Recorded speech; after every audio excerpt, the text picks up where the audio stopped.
Here we are, Season 6, recording Patreon some supporters. video. Hello.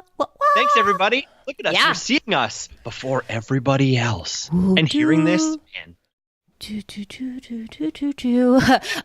Bear with us as we act like imbeciles to work out our nervous kinks here. But hey, you're watching this. Guys, you're getting some behind-the-scenes access. Mm-hmm. This is so exciting. Yeah. So if you're watching this, you're a patron supporter. We welcome you, to our little behind-the-scenes world. Welcome to my dining room, Dan's living room. Yep, that's right. So just to give you a little peek behind the veil. Peer back behind the veil. Yeah. Dan and I don't live remotely close to each other. Well, we kind of do, but not close enough to always get together. Nope, it's not 30 minutes. It's not like an hour. You always say that. It absolutely is. Anyway, we record this remotely, so we are just each in our own places recording this and chatting through it. This is a new thing that we're doing for season 6, which we're so excited for. You are here because you are now a new supporter of our little podcast, and our hearts are full with your support, and we're just so thankful. But this is something a little bit new, and hopefully we can work out the kinks and get this all figured out. Go ahead, Dan. Yeah, so that's one of the things that Danielle's going to talk about in a minute. I don't know if you just saw me point to myself, but this is like really slightly unnerving because normally this is Danielle and I just like putzing around and talking, and sometimes we go down crazy rabbit holes that take us to a whole new direction or say silly words or flub things. So you guys are really going to get all that mostly unedited behind the scenes access. Is just going to be everything about our silliness that like literally turns it up times 10, because everything that you've heard to this point is just the fully edited audio of us talking. Mostly it's unedited, but there's plenty of times where we've cut out pretty big sections of stuff that is just like completely irrelevant, just because Danielle and I like to talk about weddings, and sometimes we have really good stories that go on that don't make it in. So we're really excited to like share all of this with you. This basically mostly unedited footage of everything about weddings, and give you even more access to us, really. Yeah. We're sharing a bit of we're showing, I guess, a bit of vulnerability here. So I guess with that, we asked for your kindness and your patience as we work through this, and your feedback. Your feedback is so helpful to us. It is so appreciated.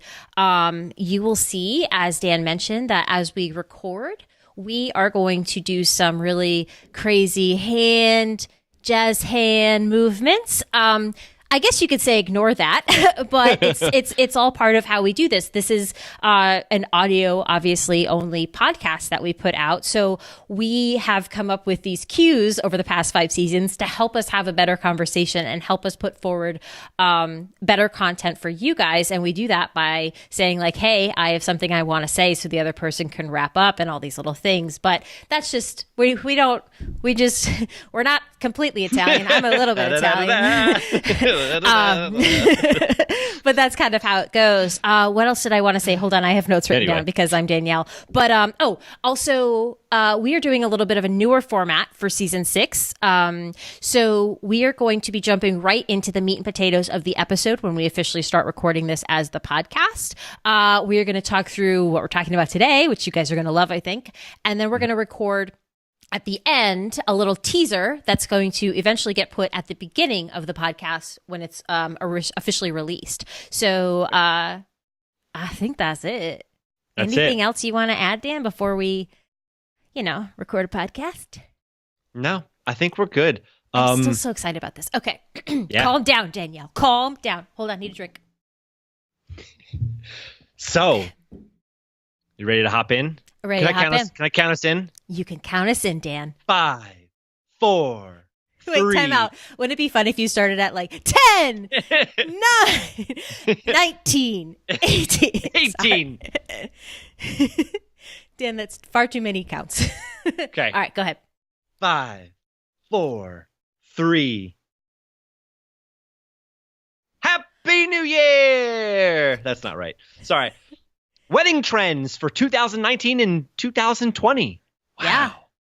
That's what we're talking about. Yeah, we're talking about trends today, guys. Now, if you have been a listener of this podcast for some time, we do have an older episode where we talk about wedding trends. I'm pretty sure it's for 2017 that we talk about the trends, but that's a long time ago now. And those trends, some have stayed with us, some have left off, but we are always about giving you guys as much relative recent, I don't know the right word at the moment, information to help you throughout your wedding planning process. Yep. We hate buzzwords and things like wedding trends to be aware of for 2019 as much as you guys. Well, maybe you do. But we make these episodes to inform you, to inspire you, and to educate you, not to make you feel like you're not doing enough or like, oh, if you don't have all of these things, then your wedding isn't really a Pinterest-worthy wedding, because that's all crap and BS. And you guys know that if you've been with us for a little bit while here. Yep. But yeah, there's as a wedding planner, it's part of my job to be aware of the different trends that are going on so that I can, just like I do here on the podcast, educate my clients and help guide them in a way that is best for them. When I work with my clients, it's on a very individual one-on-one basis. And when we're talking to you guys, it's a much different way. So I put together a whole big list of stuff that I'm excited to talk about. And honestly, some of these I like, some of these I don't. But it's my personal opinion on a lot of that. And it's about doing what's best for you. Yeah, that's right. Danielle said this is our, her personal opinion, and it's mine too. A lot of this is just us maybe saying like, okay, we've seen this thing happen at a bunch of weddings, and maybe it's time for we just feel, oh, maybe it's time for this thing to move on, or just know that this is entirely subjective. So if you've been dreaming of having a rustic burlap tablecloth with mason jars and wildflowers in it, be our guest, like absolute be. Guest be. And we watched that the other night. That's why it was in my head. Anyway, sorry. See, that's what you guys are gonna see. Just those random things. But know that this is just our opinions. And who are we? Take whatever you want, as long as it is something that you want and you desire and something that you've been dreaming for, whatever, if it just stays true to you, that's the goal. You know what I mean? Exactly. And for those of you that are now Patreon supporters, please, we'd love to hear you guys chat about this more on our Patreon page. Tell us about things you like, things you don't like, things you agree with, things you don't agree with. Share with us what you're doing, because that's ultimately why we built the Patreon, is to build more of a community for you guys to share and do awesome things. Yeah, and we have... generally speaking, we can surf the internet, we can know what our clients are doing, that kind of stuff. But we have a bigger base. If you guys say, hey, this is what we're doing, this is what we like, that also informs us to be able to give even more inspiration and have our finger a little bit more on the pulse of what's happening and what people are actually doing. So by us helping you, you're helping us. And there's just a whole lot of helping going on. Help us help you. Yeah. The new tagline of the Put a Ring in a Podcast. So I broke down some of these trends into different categories. We're going to talk about some guest experience. We're going to talk about colors, and we're going to talk about decor. And we're going to try and keep it in those categories just for my own brain's organizational aspect. But let's start with guest experience, because I think that's a bigger part of all of this and maybe a more important thing.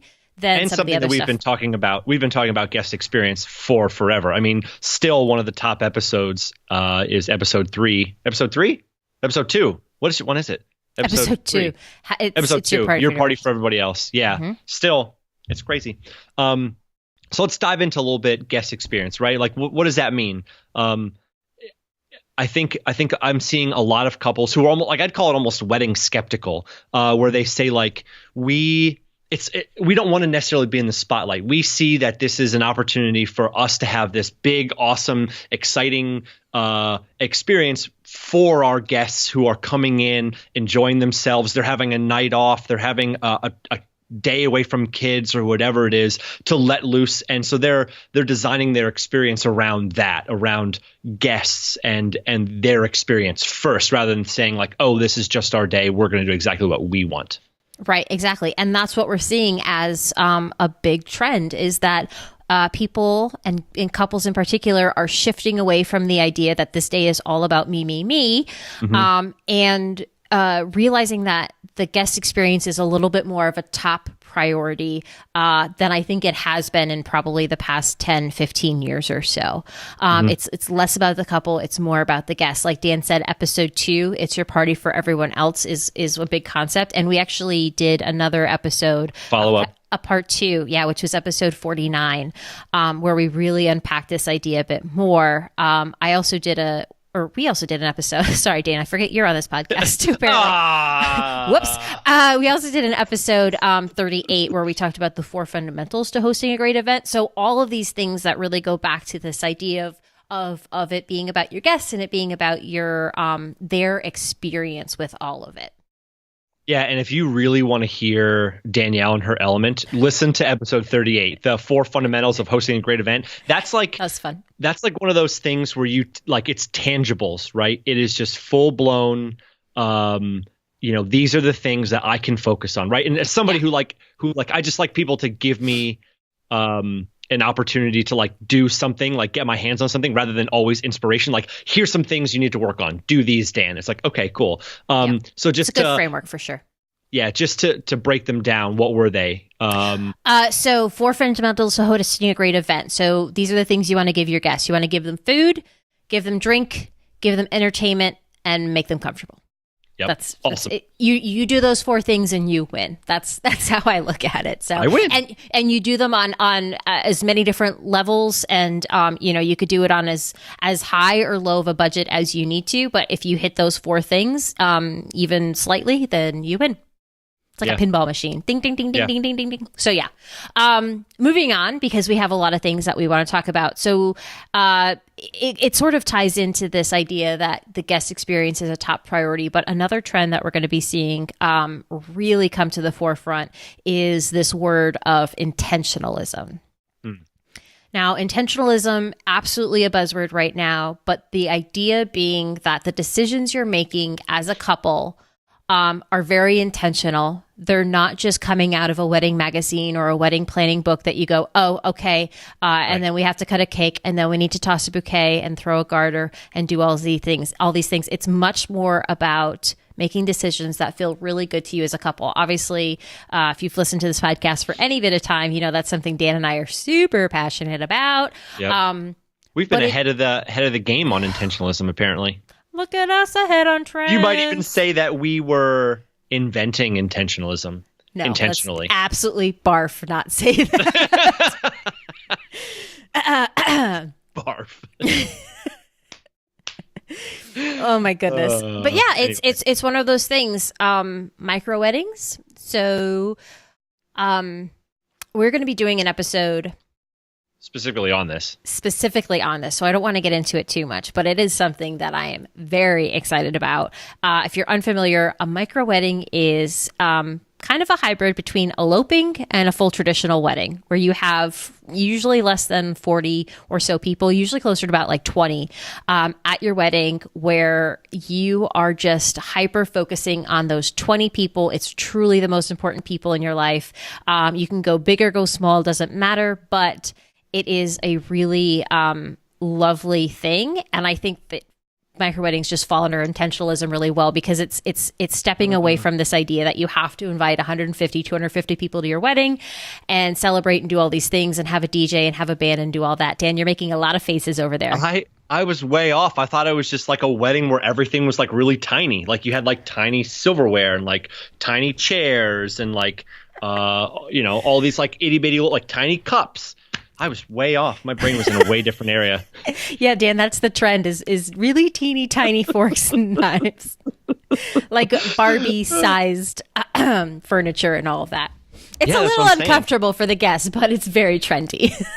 Super hilarious. Can you imagine if you just walked into like a wedding, and you just like look out into this massive like field, and it's just like a little 10 by 10 set of like square area with all these like itty bitty little chairs that you've got to like, I don't know, sit on. I just think, anyway, sorry, brain's not working right now. And this is where Dan goes on a tangent. And this is why Danielle runs the episodes, because my brain is like all over the place. Anyway. It's how we work well together. So, Right. so we're actually, like I said, we're going to do a whole episode on that, which I'm super excited for. But yeah, and I'm even more excited now because apparently Dan had no idea what we were doing this episode. No, I was just making a joke. Ugh. Sure, Dan. Sure. So, all right. So moving on. What else are you seeing people being like hyper intentional about? And I would say, some people are like breaking traditions, right? And we did a whole episode on this, which was like unbalanced, mixed, smaller wedding parties, right? Yeah. So breaking the whole like groomsmen, bridesmaids thing and having bridesmen and groomsmaids and all these different things where people are just saying, you know what, I've known this person who is a girl or who's a guy for my whole entire life, and I'm putting them on my side or your side or whatever. And it's just, you know, it's like rather than saying, oh, you can't be a part of my special people because you don't fit in the gender category that is allotted to it. They're just saying, you know what, I just want the people who mean the most to me to support me and support us. Right. You know, what more intention is there than that? You know. Sorry, you have boobs. You can't stand on my side. Yeah, I really, it's about doing sort of less of the traditions just because and incorporating more of those meaningful elements into your day. And what better trend to be a sort of a good guiding light than that intentionalism. Yeah. How about Dan? I know you've got the my outline here. Do you wanna talk about the next one? Minimalism. Yeah. It's just something that like initially, all right, I'm going to be honest. Initially, minimalism has popped up over the last year or so, right? With the minimalist guys. What are their names?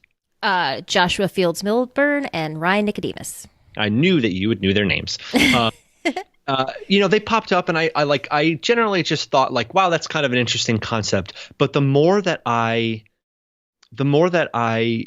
think about it, and the more that like life is changing for me and stuff, the more I realize that like there is a lot of things that are distracting about just having a lot of stuff, or even having too many apps on your phone or whatever. And I think that really easily spills over into weddings, where, you know, massive companies and Pinterest and whatever, it's like, okay, well, if you don't have this fancy 10 tier cake, or this, you know, hanging orchids from a ceiling where there's 10,000 orchids, oh, your wedding is going to be terrible. If you don't have this flower arch or this balloon arch or whatever, your wedding's going to be terrible, or you're not going to have a great marriage or whatever. And it's really easy to just get lost in the minutia of it. And at that, you know, 3-month mark, when everything starts falling on top of you, you forget what the whole point is. You forget that it's you guys coming together and celebrating, you know, your official start, you know, in life together, you know? Right. And I think if anybody does listen to the Minimalist podcast, that's the two gentlemen I mentioned, that's where they come from. They also had that documentary on Netflix a few years ago, which really a lot of people got excited about. And minimalism isn't about having less than X amount of things. It's about only having things and only buying things and keeping things in your life that spark joy, as Marie Kondo would say. I mean, we saw a lot of people are talking about the Tidying Up Netflix special. This is a big thing to a lot of people in today's world, that we all have so much stuff, right? And I think it's safe to say that a lot of that stuff we probably really didn't need to start with. I don't know anybody who isn't short on time, energy, or money. I say that all the time. And if we're constantly investing our money into things that we kind of didn't really need, we just saw it and it was shiny and it was sparkly and it was cool, so we bought it because we had to have it, and we thought like, oh, this is going to make me happy, then we buy it and it sits there and you're like, I didn't use that as much as I thought I would. And, you know, maybe I didn't need that thing. Obviously, there's other things we buy that we absolutely love and adore. But it's about really questioning yourself and saying, like, do I really need this thing? And that goes down to your wedding, too. Do you really need menu cards at your table? You might have dreamed about those your entire life. And then, yes, you need menu cards at your table. But if you're like, what in the world are menu cards? Maybe you don't need them. You know what I mean? Yep. It's about just making sure that, and it honestly it ties in with the intentionalism thing, but about really just simplifying the day and making it about what's really going on, right? You're sharing this celebration, you're sharing this commitment, this partnership with your favorite people on the planet. And to do that, what do I say? You need 3 things to get married. You need someone to marry you, a marriage license, someone to marry, maybe a cute outfit, right? That's what it comes down to. Everything else is the party. So you can pick and choose if you want a centerpiece on the table or not. It's kind of up to you. You're still married either way. Yeah. Yeah. And in that same vein, kind of moving on to the next one, which would be focusing on sustainability, right? So, I feel like that kind of similarly goes with minimalism because, like, all right, so whenever I think of, and forgive me here, I feel like maybe I'm committing like a sin. When you start looking about how much paper we start sending out, like how much paper is included in Save the Dates. And I know that I'm a photographer and I'm supposed to, help with Save the Dates and put photos on them. And when you look at how much paper is included in the invitations. Sometimes it's just a single one-page thing. Sometimes it's 3 or 4 cards with a belly band wrapped around them, and then an envelope and another envelope that goes inside that envelope, and then a liner for that envelope. And it's like all these things, right? So there's definitely people starting to move away from all this stuff. And one of the things I saw recently was a card that what you could plant. So it had seeds inside of it, and it had wildflowers that you could actually physically plant the card, and it grows into wildflowers. So that's like one like base level where people are starting to move towards saying, hey, there's a lot of waste, or there's a lot of things that are only used once here. Right. So how can we repurpose them and move them through more life cycles than just one day thing? Exactly. It's about bringing to light that, like Dan said, bringing to light the fact that there is so much waste involved on a wedding day, on this one day, and money invested with that waste, right? So if you can find ways to either eliminate it altogether or find ways to extend its life further, even if it's just 1% of your entire plan of your wedding, even if it's just like one little thing that you do to make your wedding just slightly more sustainable, then that's great. You know what I mean? I think you can always do more. At the same sense, I think you can really get stuck down being like, oh, but our favors are going to come in boxes and packaging. I think it's you can't do everything right? Maybe you can, but it's a lot. Well, I guess harder shouldn't be dedicated. You can't do it. Right. Yeah, exactly. You gotta be dedicated. But it doesn't make you a bad person for not doing everything. I think even doing a small part, if everybody did that small part, think of the changes and the everything, that it could have on our lovely world. Yeah. One of the things that I know you're seeing and I'm seeing is donating extra food to homeless shelters, but also one of the things that I feel like is such a small gesture is donating extra flowers to hospitals or senior citizens homes. And if you've never had a grandparent in long-term care or anything, those small gestures bring an amazing amount of joy to people who generally are probably stuck inside for a lot of the time. If you're having a late fall or early winter wedding, those flowers in a room, like a community room where a lot of these older folks can't get outside or whatever, bring an amazing amount of joy and brightness to their life. So that's, I feel like, an easy one. I'm going to have to look up and see, maybe there's like a service that can come get the florals, or maybe you can work with your florist on that specific thing. But I'd be curious to figure out details about that. Yeah, there are many florists who offer that as a service. There are other people who will just do that for you as well. Sometimes it's about asking an aunt or uncle that, hey, after the wedding, that person that's coming to you saying, hey, we really want to help. How can we help? Give them that job. I think it's a great thing, just to give you a behind the scenes view into a not so glamorous part of our world. Is after that wedding is over, if the couple or no one from the couple's group takes those flowers and it hasn't otherwise been arranged, all of those flowers are garbage. They all get thrown into big garbage bags and tossed. It is so sad. That and cake, the amount of cake that gets thrown away should be illegal. Okay. Let me tell you something. It is heartbreaking to see that much cake in the trash at the end of the night.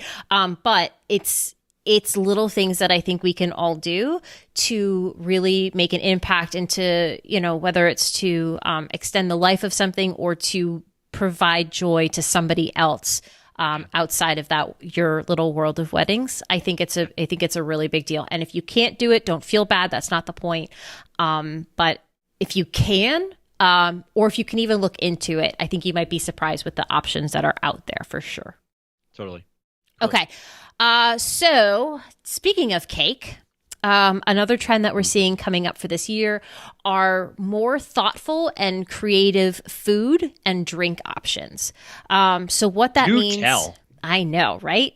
We go from talking about sustainability to talking about this craziness, but stay with us.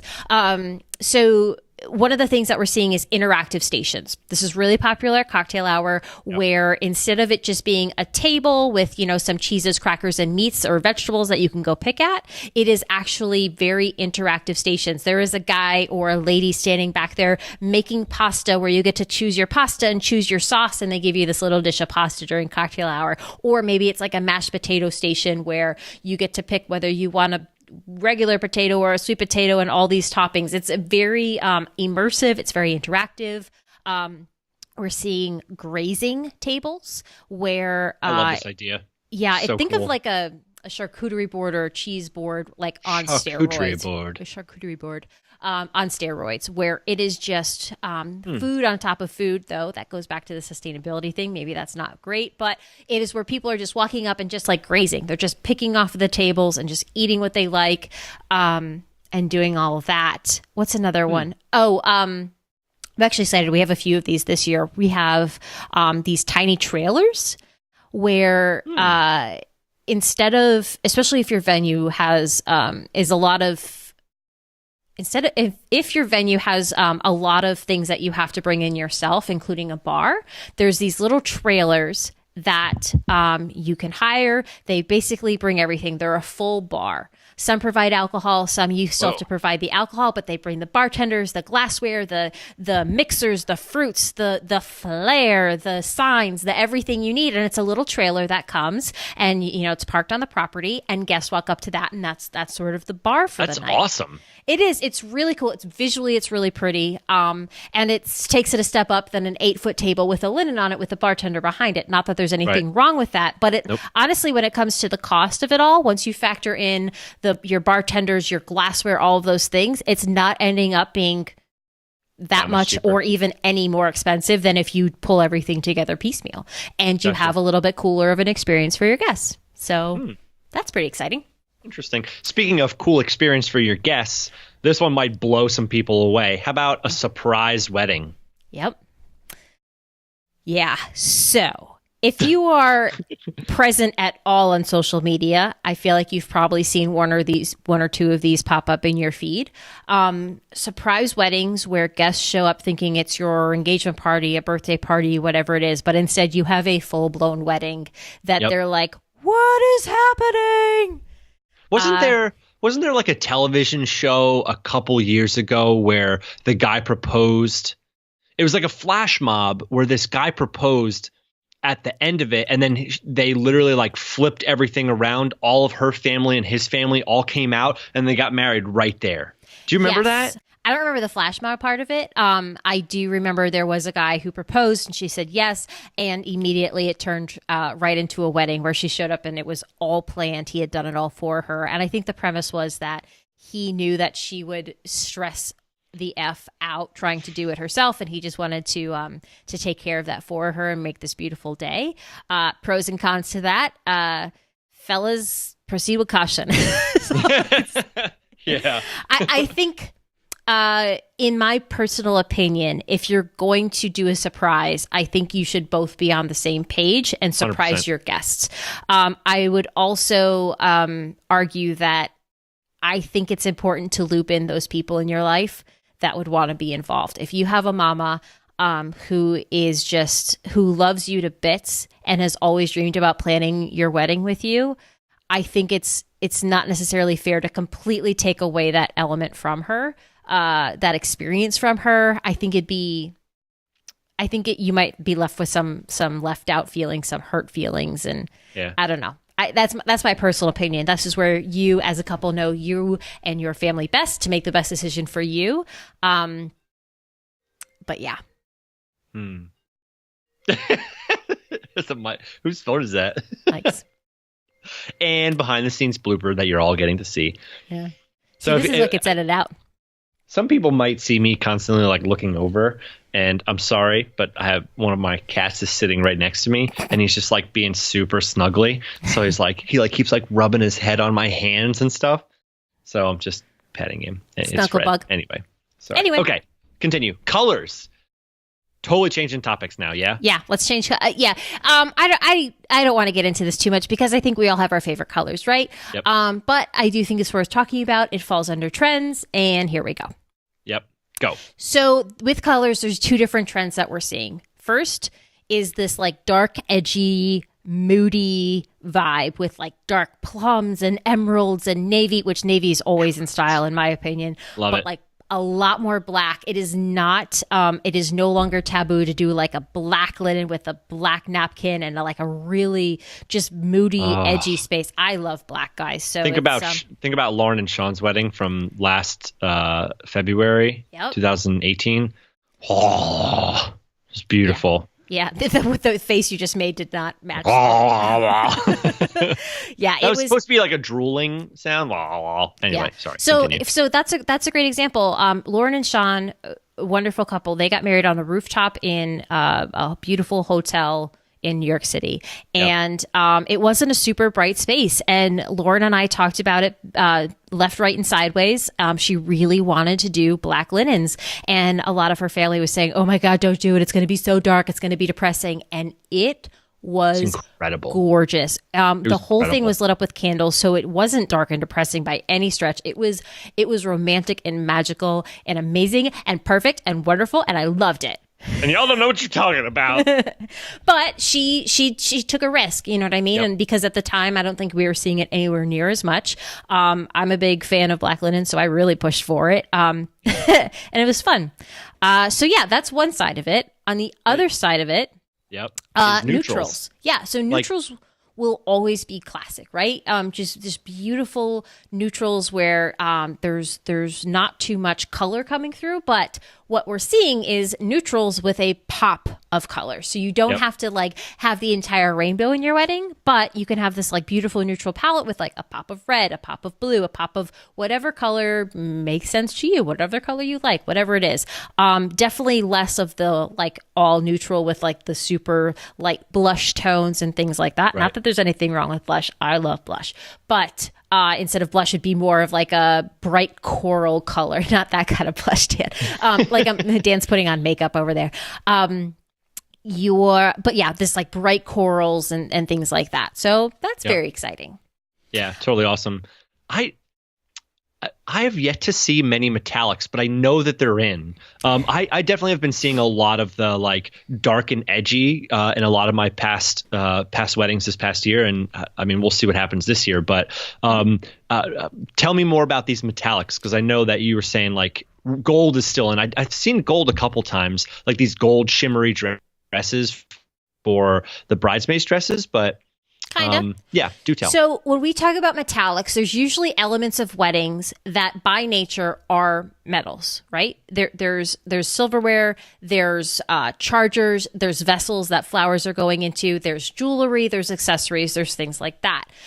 So when we talk about metallics, it's not necessarily that it's a gold shimmery sequin linen, but there's these little accents of it that are scattered throughout the day. With anytime you're dealing with design, and I am not a design expert by any stretch, but you're always trying to mix in, textures and metals, and it's always about all these different things coming together in a way that's really cohesive and nice, and that they all play well together. So, Dan, like you said, so gold in our world of metallics is very much still hanging around as a classic. I don't see gold going anywhere. Rose gold, however, which has come up moved itself up the ranks is now starting to move back down. It's less of a unique color now. It's less of a unique metallic. I still think it's really beautiful, but I think there's less of a request for it. Instead, we're seeing more with like copper, and honestly, silver is starting to make a comeback now, which is exciting. I love copper, so I'm very excited about that. I love copper everything. But yeah, copper and silver. I'm not a big silver fan. I don't know why. I think it could be stunning, but I always lean towards the more like warmer, like copper golds and things like that, personally. Interesting. I'm not a huge gold fan, but I could see copper being really cool for some things. Like imagine doing some different candle holders and things out of like copper pipes, like something really, really crazy, like industrial looking. Well, think about a place like Steel Stacks or something that could totally work. Right. Guys, don't put candles in copper tubing because they'll melt. The copper tubing. Fire and copper. Yeah, you can just like put fire in copper. Oh, bummer. Consult your local fire marshal before lighting a fire. I'm sure there's a way to do it, but I don't know. Have to figure that out. Anyway, yeah. So speaking of centerpieces and all that kind of stuff, let's move a little bit to decor. And I feel like I maybe have a little bit more to say here, but I'm going to let you start. You have more to say on the decor front? Yes, I do. Yeah. So I honestly, again, this is all coming from the trends, the education I've been getting. And these are things, just a disclaimer again, these are things that we are sharing with you guys to so that when you show up to your meetings with your florist, with your caterer, with your rental company, you have this education and you can see whether this florist that you're interviewing is ahead of the trend or behind the trend, or, what are they bringing to the table that's new and unique that aligns with what it is you're looking for? And you now have this information to go into it being like, yes, I know this is very popular this year. So what options do you have for me there? And they look at you, if they look at you like a deer in headlights, then you know, this person is a little bit more traditional, and maybe that's a good thing for you. Maybe that's a bad thing for you. So, we're just going to start with a bit of a bomb. Yeah. Let's say that the country rustic, everybody knows what that is. All right. So we're still seeing like mismatched like vintage pieces and things like that. But that country rustic idea is kind of on its way out. So think like less rustic in the chalkboard, mason jar, and burlap department. Right. Sorry, everybody. I know chalkboards are still cool. I love them. But they're no longer new. They're no longer new in the same sense that they were 2-3 years ago, especially we're here on the East Coast where we get trends even a little bit farther behind. If you're listening to this and you're on the West Coast, some of these things might be like, yeah, duh. No shenanigans that this is a trend coming up. But we are still, even up until last year, seeing things with a lot of burlap and a lot of mason jars. And guys, they're just not quite as exciting as they used to be. I can also make a lot of arguments as why burlap is not a good idea. It is itchy. It falls apart. It stinks. It sheds. It gets in food. It gets in drinks. Flammable. It is, probably flammable. Yeah, that's true. It's not as great as we think. Yeah. Now that we're just talking about this, I'm just drawing a connection back to the coppers and metallics and stuff. One of the things that I have been seeing is all right, so we used to see the giant chalkboard with like names and tables and stuff written on it. Now I feel like I've been seeing a lot of mirrors with like these like very ornate, beautiful golden mirrors with, an ornate frame around it or something. And then people writing names on that. So there's these massive mirrors. And that's where everybody's names and tables are written on there. So that's kind of interesting that's has that been around for a while? I feel like I'm just starting to really see that pop up a bunch over this last year, and maybe really will pop up this year. Yeah, I think that's what's taking the place of chalkboards. Definitely mirrors. Acrylic is a big thing, which pros and cons to using that clear acrylic. Wood, glass, all of these different things where you still have the handwritten element. Look at that little cat behind you climbing up the wall. But you still have the handwritten element, but it's not necessarily in chalkboard form where it has this, like Dan said, the country rustic feel to it. Yeah. Yeah. Now, speaking of feel, there are obviously florals are never going to go anywhere. I'm letting you take this one. Yeah. I don't even know how to pronounce that word. But there are things coming up that that you're going to start seeing a lot, especially in Pinterest, on Style Me Pretty, Green Wedding Shoes, all the top wedding blogs that are out there. And that is non-floral decor elements as part of your centerpieces and your ceremony decor and all that. Things like pampas grass, which... pampas grass is this like tan, fluffy thing, PAMPAS if you want to Google it if you're not driving at the moment. But it has this ton of great texture. It's huge. It's really tall, or can be really tall. It's actually native to South America, so therefore not cheap. So when we talk about things like that, know that these are things that come with a price tag, as always. But things like pampas grass, wheat, non-floral, non-traditional floral decor is what it's just grass that thinks it's better than everybody else. I'm the best grass in the world. I'm tan, Pampas I'm grass. fluffy, I'm fluffy, I'm fluffy, I'm You fluffy. pampas grass. That's exactly what it is. Spelled differently. Yeah. Anyway, Yeah. sorry. Yeah. So in that same vein, I've definitely been seeing a lot of people trying to bring the outdoors in. There's one florist. She's more of an event designer, I guess you could call it, in Philly, who does this really amazing work where she'll bring like part of trees inside and build like these amazing structures for the ceremony or reception where branches or something will start in the corner of the room and they just like kind of bring up and spider out over top of the ceremony area where everybody's sitting. It's really amazing to transform an interior space to bring these natural earthen elements inside and transform the space in that way. Yeah, 100%. And it's also, when we talk about bringing the outdoors in, we're also seeing a lot of like outdoor furniture being brought in to create these like fun little seating areas. Obviously, this only works in certain venues because this isn't something you would do just anywhere. But these, instead of the vintage sofas and things like that, we're seeing the what is that type of furniture where it's like Adirondack chairs and that kind of stuff? That more so the is it rattan furniture? Where the I'll have to Google it because I'm probably also not saying it right. But it's and y'all are listening that know what I'm talking about are screaming at your at your headphones right now. But yeah, it's a type of furniture where it's like weaved and lighter in weight. Yeah. That's also wicker. Yes. Thanks, Dan. I should have wrote it down. What was the first word you said? Rattan. If I Google it, I'm going to screw up our internet. But yeah, it's rattan. Rattan. Oh, okay. Cool. I'm going to look it up. So, Dan, plow on. All right. So continuing with that same idea of bringing outside indoors, floral walls or greenery walls as a coming inside and literally creating an entire section of a room that's all greenery is something that's huge. And I wonder if that is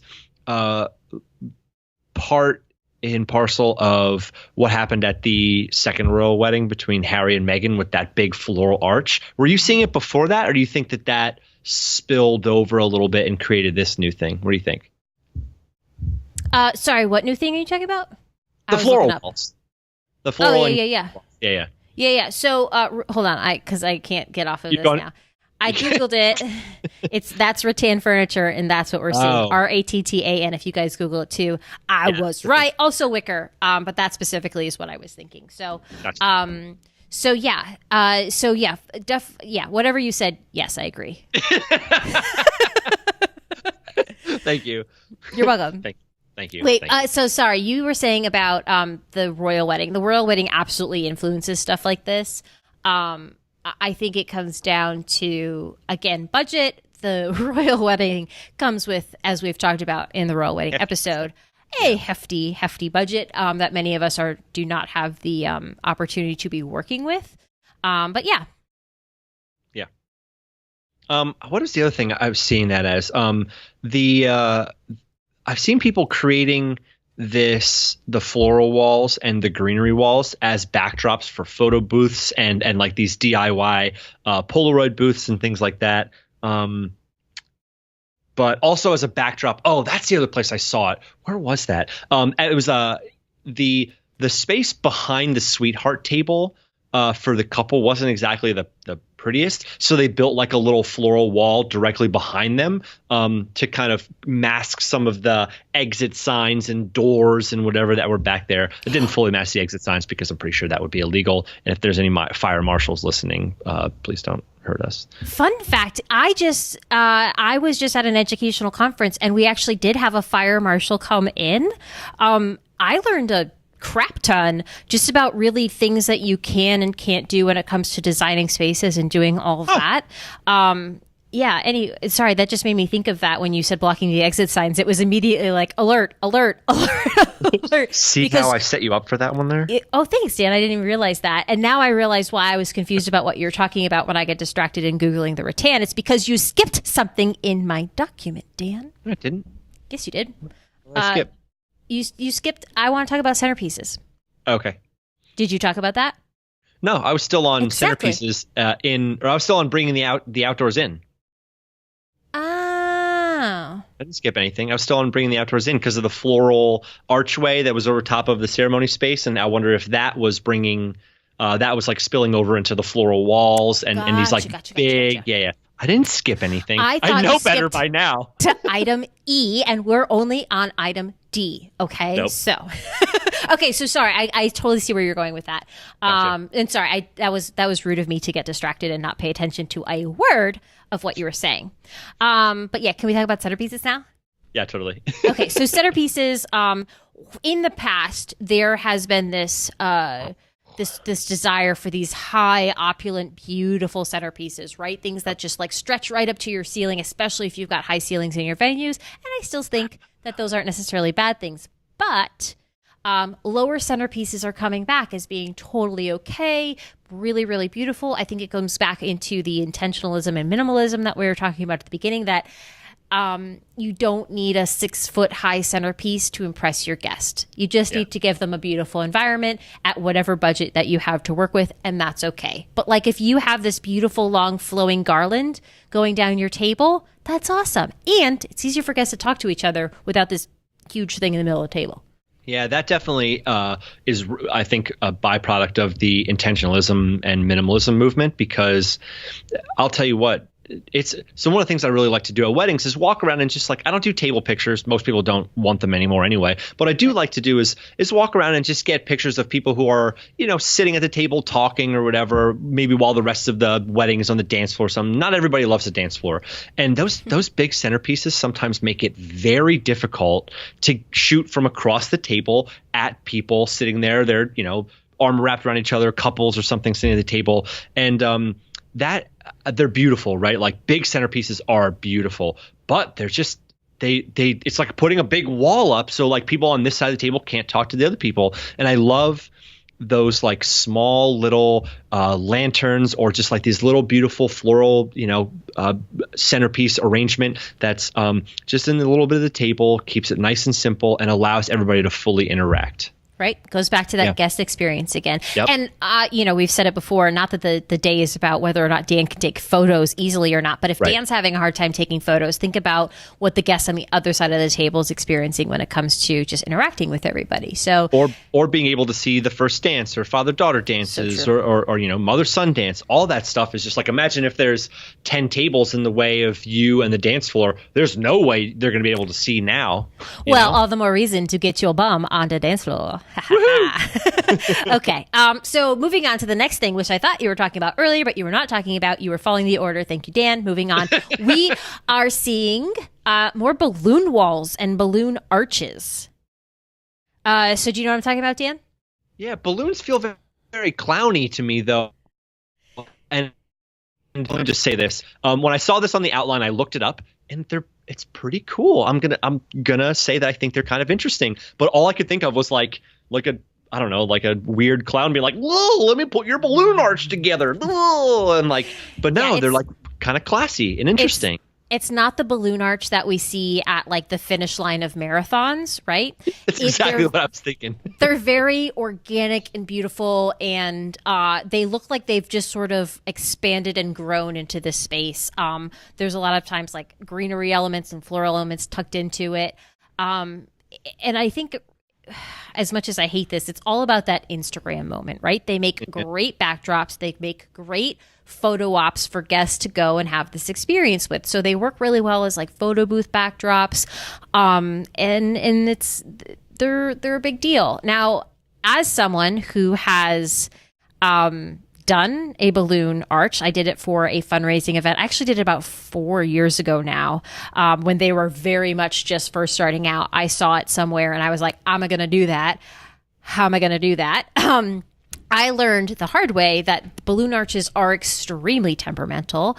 They are not something you can do very far in advance. They are super sensitive to temperature. If you have even the slightest dip in temperature where that room gets a little bit cold, your balloons will shrink and the entire design of it will change. For the fundraising event I did, it was 3 days long. By Sunday, by the third day, I was absolutely like filling in, replacing balloons. With your wedding, you don't have the 3-day aspect, but you are having to do it in the very last moment. Now, ideally, you are not doing it as the couple. There are people you can hire to do this, but it's always best to hire a professional for something like this. Even if you think it's just balloons, how hard can it be? I'll tell you what, we did a balloon installation. I wonder if you Pinterest balloon arch. Actually, if you Pinterest, I wonder DPNAC Dinner by Design, you will see the balloon arch I did. It took me and 3 other people 8 hours to put the whole thing together, to assemble it, to blow up the balloons, to really create the whole thing. 8 hours.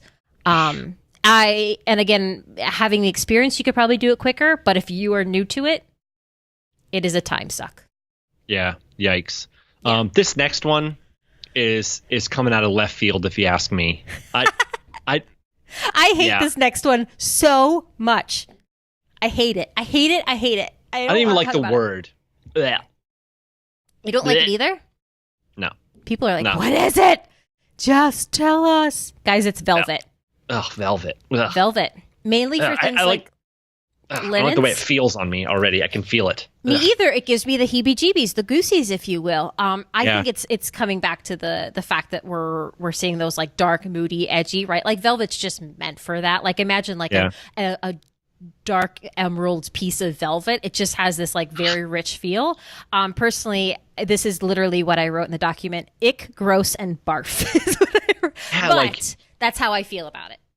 Can you imagine? So like, all right, maybe if it's like a big like winter coat for like a queen, you know, like I picture that as like in the movies where you got like that big white edging to it or whatever. But could you imagine like taking velvet and making it modern and like maybe like a skinny pant tux? Ugh. Oh, I can't. Ugh. I can't because I can't even wear corduroy because it has that like. Can't do it. Oh my goodness. If you really love velvet, I'm sorry, we're just being super silly, but just saying. Yeah, there's probably things that you absolutely are not liking either. Like some people don't like the word moist. Moist. Let's just say it a bunch and make them uncomfortable. Moist. That word doesn't bother me. Yeah. If you like velvet, bring out the velvet. Do it. It's your year. Okay. What is it? The year of the pig? Bring out the velvet. I don't know. Velvet? Anyway. Ooh, this is going to be okay. Enough with the velvet. Move on. The last thing we have, I'm actually really excited about it because I actually broke it down a little bit further. But break it down now. We're going to be talking about statement lighting. What is statement lighting, Danielle? Well, I'll tell you, Dan. That was a really good impression of me. Oh, here's the thing about statement lighting. It's really amazing. That was and it makes a statement. Thanks, Dan. Statement lighting. Guys, lighting your event is one of those ways that you can have a huge impact on the overall transformation of the room with a much lower investment cost than you might think, and a much lower investment cost than a ton of other things like draping, florals, huge decor pieces, things like that. Lighting is a small thing that goes a long way. A long way. And huge differences. Yeah, and there's different ways you can go about it. I think I have the 3 main ones that we see that I want to explain a little bit because I think it's super helpful. First being uplighting. So Dan, do you want to explain what uplighting is?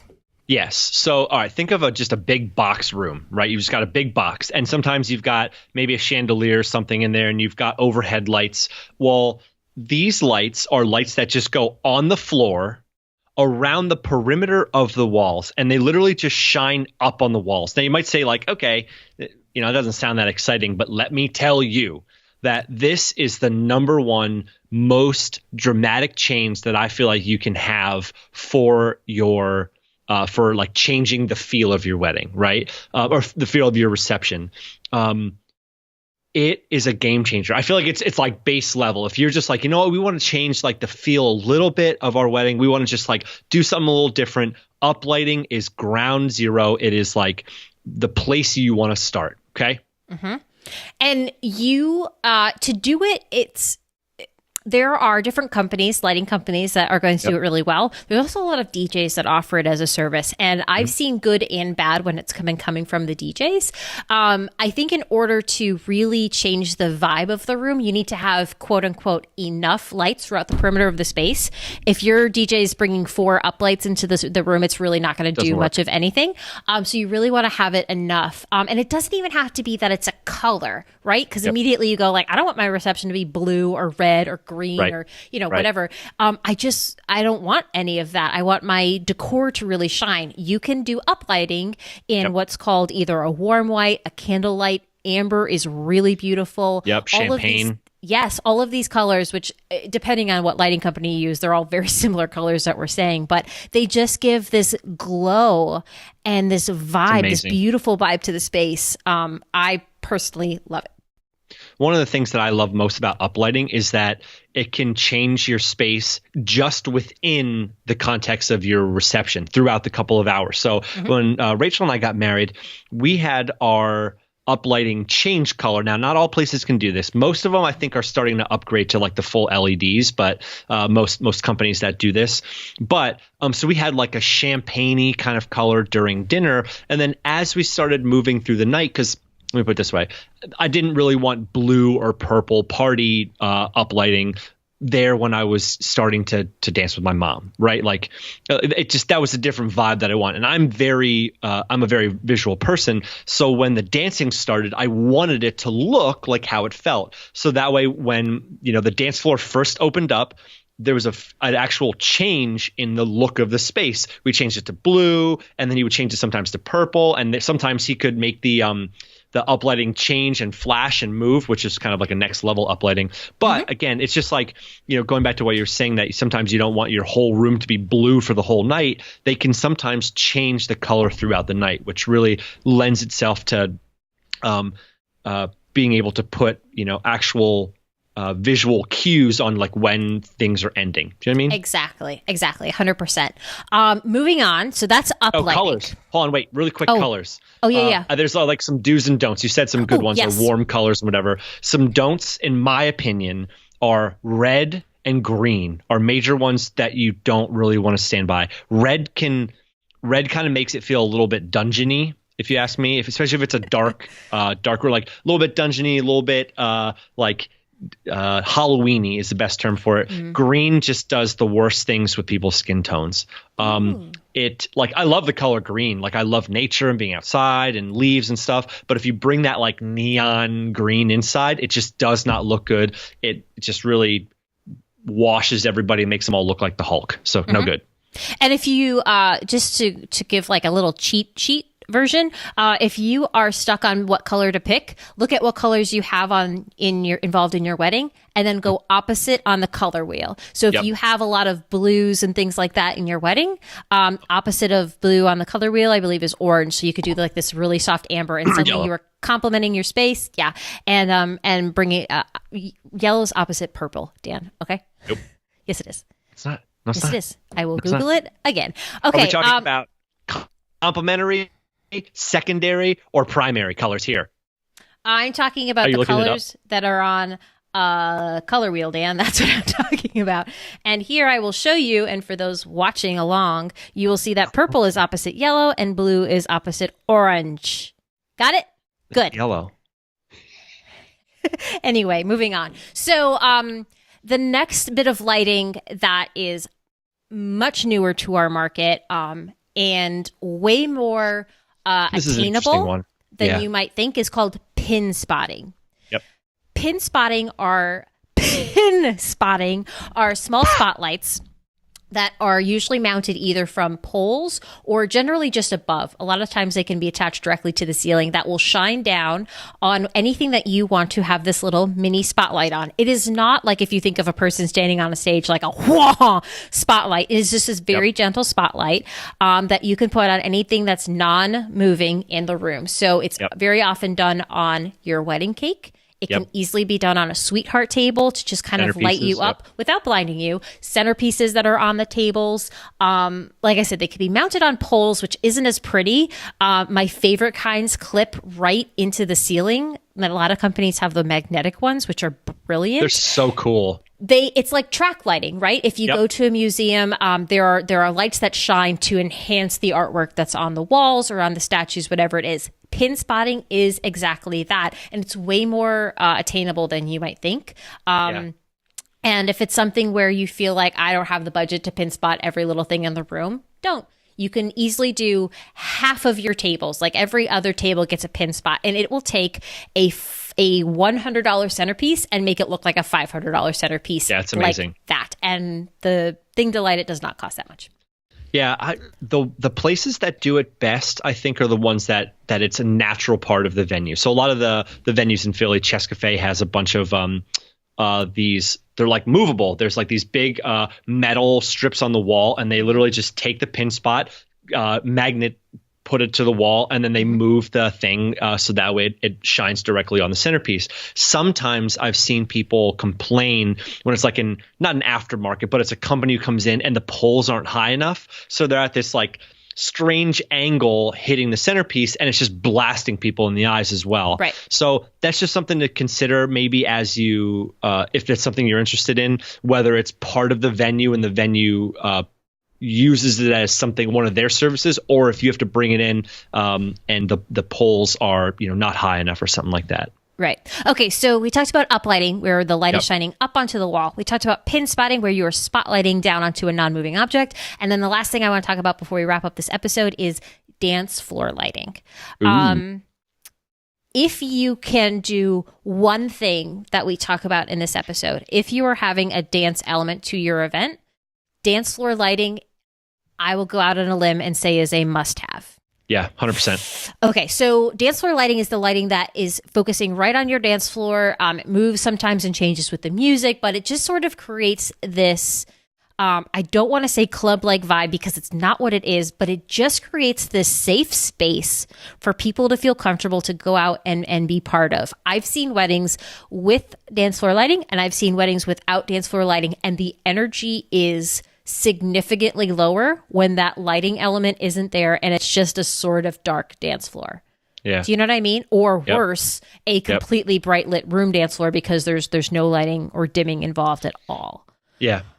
So dance floor lighting. Oh yeah, go ahead. Sorry, Dan. No, it's just that it takes the space. Like I said, it makes it look like you want it to feel, and I think that's a big part. Like have you ever just been like the only person dancing in a brightly lit room? No, you probably haven't, unless you're like me, who just doesn't, Yeah, Danielle. I'll dance anywhere.